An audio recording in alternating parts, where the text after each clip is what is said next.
The difficult part in this project was to do the time correlation of all those signals using IRIG signal, and then correlate all the data and monitor it in real time and distribute it to many monitoring stations.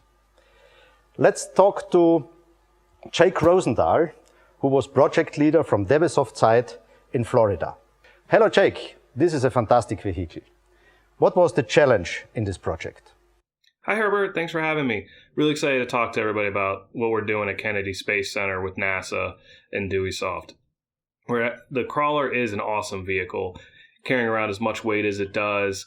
And so what we're really looking at and what Dewesoft's been doing is we've gone in and replaced a very old data acquisition system that's measuring the hydraulic pressures across the system for being able to move and level 12 million pounds, and then also doing some low-level vibration measurements to be able to tell structural integrity and be able to see what's going on to make sure nothing out of the ordinary happens.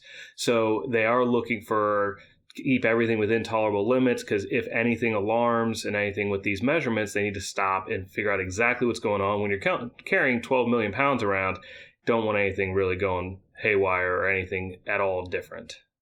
So it's an important task for Dewesoft equipment to ensure the safety of the rocket during transport. Jake, does NASA also use other Dewesoft equipment in other applications?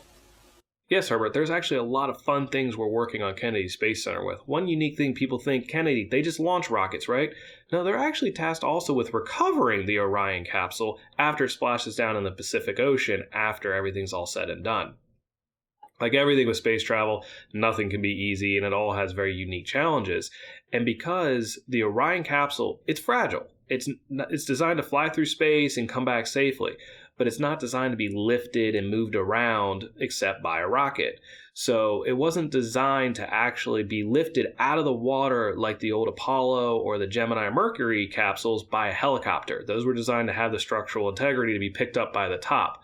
The Orion capsule cannot. It's too big. It carries too many people. And so they're going to, instead of trying to pick it up out of the water, they're going to let it float. And there's these Navy ships that actually can have the back end where hovercraft normally go in. They flood with water and they put a cradle in there, and they're just going to simply float the capsule with ropes, pull it into the back of the ship, and then be able to set it down on this capsule and keep everything nice and calm to preserve the capsule. So with all these challenges, they're trying to figure out the best way to pull it in and secure it. Well, so what we're doing is we have instrumentation that they put inside the mock capsule, that we have a Dewesoft system in there that has an IMU, and we're watching roll, pitch, and yaw and position of the capsule. And then we're also measuring load pins of where the ropes that are getting attached to the capsule to be pulling it into the ship, what loads are being put on the capsule to make sure they're not going to damage it. And then simultaneously, while we're measuring on the capsule that's floating in the water, they're measuring on the winch pulley systems that NASA designed inside the ship to see what kind of load they're exerting from the winch systems and what they're doing in movement, to then be able to see a total look using Wi-Fi that you have two Dewesoft systems, one in the ship that's measuring the loads of the winches, and then what the actual impact of that is real time on the capsule as they bring it in and try to secure it. And as you can see in the videos, it is a very difficult challenge with different wave things, even when it looks like a calm ocean. Really cool, neat application that we get to play in as well.